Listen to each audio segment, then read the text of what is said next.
السلام. قربانی کی گوشت کے 3 حصے ہوتے ہیں نا، ایک اپنا، ایک رشتے داروں کا اور ایک غریبوں کا.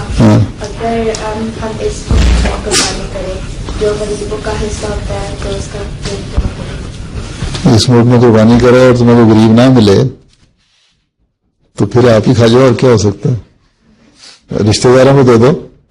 دیکھو ایسے رشتے دار بھی ہوتے ہیں جو اچھے ہوتے ہیں تمہاری طرح کے، ایسے رشتے دار بھی ہوتے ہیں جو ذرا کمزور ہوتے ہیں.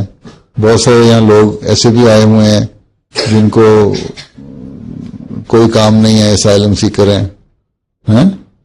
پھر بہت سارے لوگ یہاں ایسے بھی ہیں جو ڈسٹ بن سے اٹھا کے گند کھاتے ہیں، اتنی غریب نہیں ہوتے اس ملک میں ہیں، ان کو تو کھانے کو کچھ نہیں مل رہا ہوتا.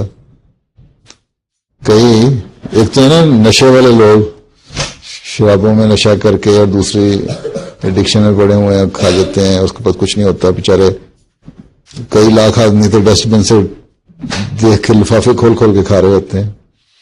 پھر بہت سارے ایسے علاقے ہیں، بعض جگہ ایسے لوگ ہیں جو جہاں جن کو غریب کو تلاش ور کرنا چاہو تو مل بھی جاتے ہیں.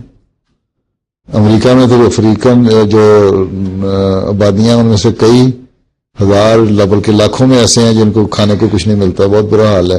ویسے تو امریکہ بڑا ایڈوانس ملک ہے تو وہاں جا کے بھی ان کو دیے جا سکتے ہیں.